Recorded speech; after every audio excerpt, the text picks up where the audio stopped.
Senator Murphy grilled President Trump's Defense Secretary Pete Hegseth over the deployment of the National Guard in Los Angeles to protect ICE agents under siege by violent left-wing mobs. Seem to be low on the list. Mr. Secretary, one final question. Obviously, you know that there is a concern in the public about a double standard that is applied to protest, sometimes protest that turns violent.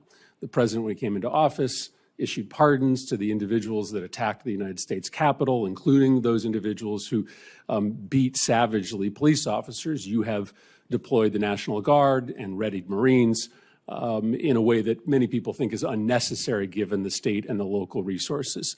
So maybe let me ask the question this way so that you can assuage people's concerns that there is a double standard. The National Guard was deployed here on January 6th, and that was a decision made by the Department of Defense. Do you support that decision? Do you believe that that was the right decision to deploy the National Guard to defend the Capitol on January 6th? Murphy tried to twist the narrative, claiming that there's a double standard because the Guard wasn't, in his view, adequately deployed on January 6, 2021. Hegseth calmly explained that he was in the D.C. National Guard during that time. And get this, he was originally ordered to guard Joe Biden's inauguration. But those orders were revoked. Why? Because of politics. Because the Biden administration, which hadn't even taken power yet, was already using the Defense Department as a political tool.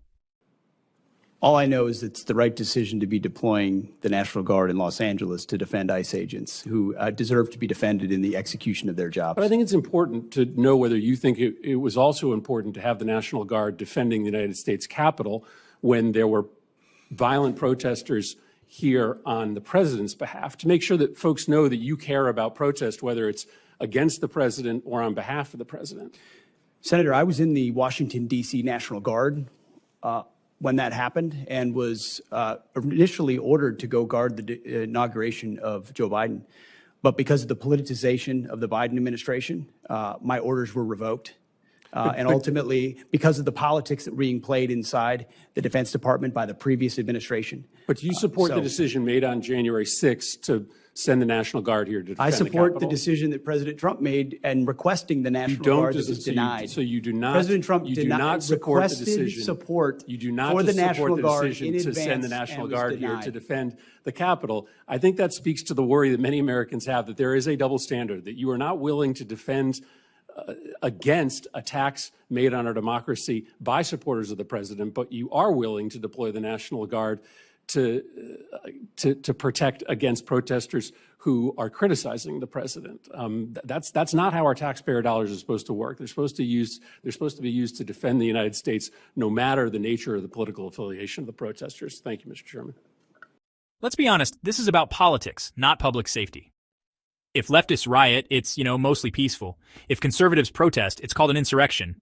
That's the two-tier justice system in real time. But Pete Hegseth didn't back down. He stood his ground. He made it clear. ICE agents deserve to be defended. Period. These men and women are just doing their jobs, enforcing the laws passed by Congress. The fact that they need National Guard protection in an American city says more about the anarchist mobs than it does about Trump's policy. Murphy and his ilk never said a word when Democrat governors used the National Guard against lockdown protesters, churchgoers, or truckers. But when President Trump defends federal law enforcement from violent left-wing extremists, suddenly that's a problem. Let's stop pretending this is about justice. It's about narrative control. It's about Democrats being furious that their grip on the bureaucratic state is slipping. So to Pete Hegseth, thank you for standing your ground and exposing the nonsense. And to Senator Murphy, your performance may play well in the cocktail circles of D.C., but real Americans are watching. If you're tired of the lies, the smears, and the phony outrage from the left, hit that like button, subscribe, and share this video.